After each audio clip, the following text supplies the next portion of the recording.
Hello दोस्तों, कैसे हो आप सभी। स्वागत है आप सभी का हमारे YouTube चैनल कहानी से सीखो की एक और नई वीडियो में। दोस्तों, हिंदू धर्म के अनुसार 16 संस्कारों को जीवन के सबसे महत्वपूर्ण संस्कार माने जाते हैं। हिंदू मैरिज उन्हीं में से एक है जिसके बिना मानव जीवन पूर्ण नहीं हो सकता। हिंदू रिलीजन में विवाह संस्कार को 16 संस्कारों में से एक संस्कार माना गया है। दोस्तों, विवाह का शाब्दिक अर्थ है विशेष रूप से उत्तरदायित्व का वहन करना। पाणिग्रहण संस्कार को सामान्य रूप से हिंदू विवाह के नाम से जाना जाता है। अन्य धर्मों में विवाह पति और पत्नी के बीच एक प्रकार का करार होता है जिसे कि विशेष परिस्थितियों में तोड़ा भी जा सकता है, परंतु हिंदू विवाह पति और पत्नी के बीच जन्म जन्मांतरों का संबंध होता है जिसे किसी भी परिस्थिति में नहीं तोड़ा जा सकता।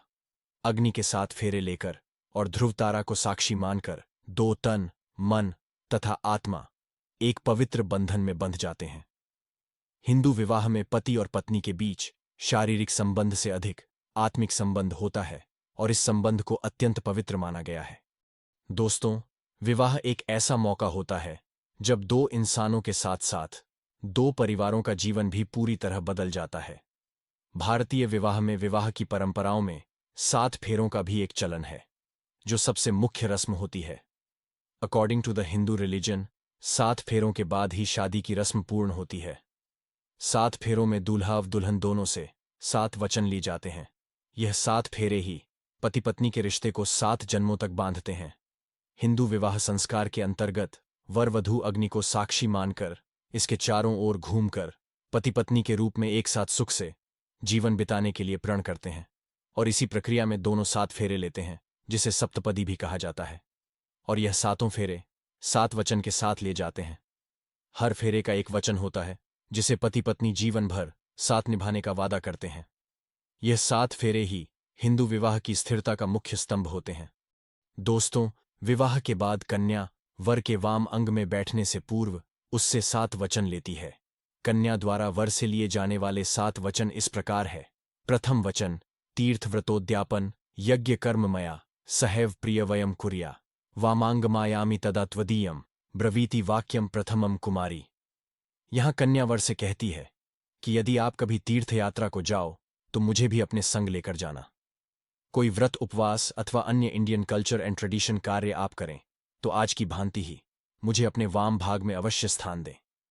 यदि आप इसे स्वीकार करते हैं तो मैं आपके वामांग में आना स्वीकार करती हूं। किसी भी प्रकार के धार्मिक कार्यों की पूर्णता हेतु पति के साथ पत्नी का होना अनिवार्य माना गया है। जिस हिंदू ट्रेडिशंस को पति पत्नी मिलकर करते हैं वही सुखद फलदायक होता है। पत्नी द्वारा इस वचन के माध्यम से धार्मिक कार्यों में पत्नी की सहभागिता उसके महत्व को स्पष्ट किया गया है। द्वितीय वचन, पूज्यो यथा स्व पितरो ममापि तथेश भक्तो निज कर्म कुर्या वामांगमायामि तदा त्वदीयम ब्रवीति कन्या वचनम द्वितीयम। कन्या वर से दूसरा वचन मांगती है कि जिस प्रकार आप अपने माता पिता का सम्मान करते हैं उसी प्रकार मेरे माता पिता का भी सम्मान करें तथा कुटुंब की मर्यादा के अनुसार धर्मानुष्ठान करते हुए ईश्वर भक्त बने रहें, तो मैं आपके वामांग में आना स्वीकार करती हूं। यहां इस वचन के द्वारा कन्या की दूरदृष्टि का आभास होता है।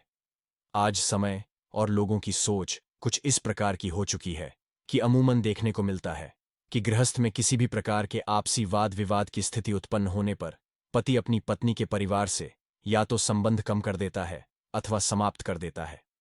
उपरोक्त वचन को ध्यान में रखते हुए वर को अपने ससुराल पक्ष के साथ सदव्यवहार के लिए अवश्य विचार करना चाहिए। तृतीय वचन, जीवनम अवस्थात्रये मम पालनाम कुर्यात वामांगन्यामि तदा त्वदीयम ब्रवीति कन्या वचनम तृतीयम।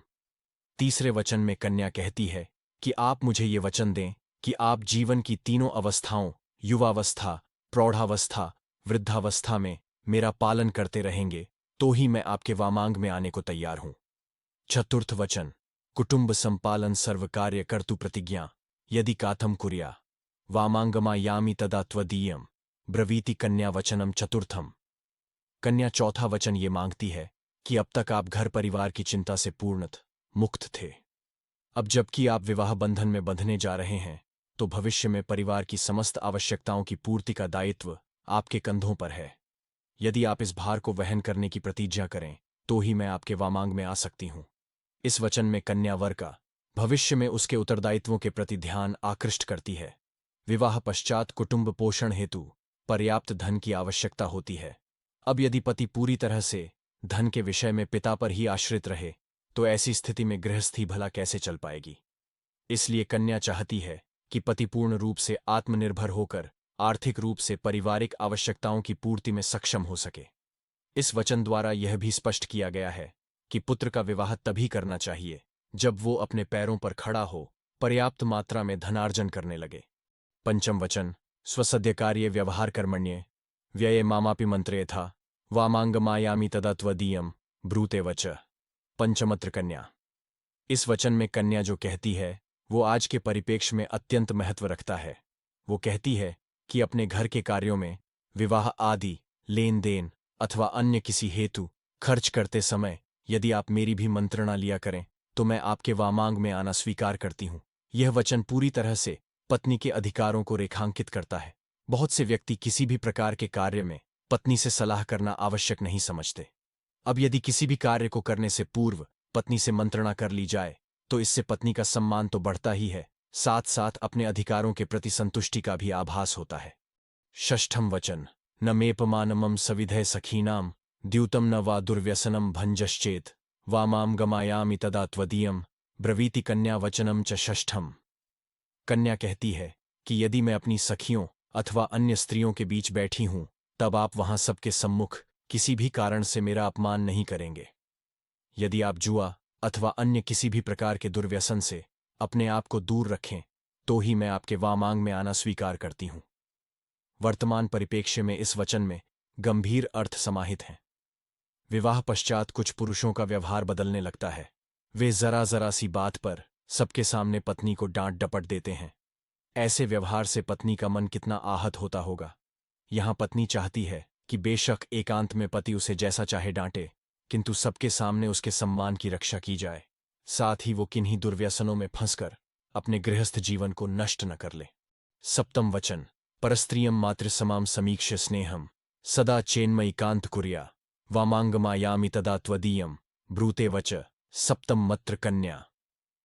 अंतिम वचन के रूप में कन्या ये वर मांगती है कि आप पराई स्त्रियों को माता के समान समझेंगे और पति पत्नी के आपसी प्रेम के मध्य अन्य किसी को भागीदार न बनाएंगे। यदि आप यह वचन मुझे दें तो ही मैं आपके वामांग में आना स्वीकार करती हूं। विवाह पश्चात यदि व्यक्ति किसी बाह्य स्त्री के आकर्षण में बंध पग भ्रष्ट हो जाए तो उसकी परिणति क्या होती है। इसलिए इस वचन के माध्यम से कन्या अपने भविष्य को सुरक्षित रखने का प्रयास करती है। दोस्तों, मुझे पूरी आशा है कि आज की यह वीडियो आपको जरूर पसंद आई होगी। आज की इस वीडियो से आपने क्या सीखा कमेंट बॉक्स में लिखकर जरूर बताएं।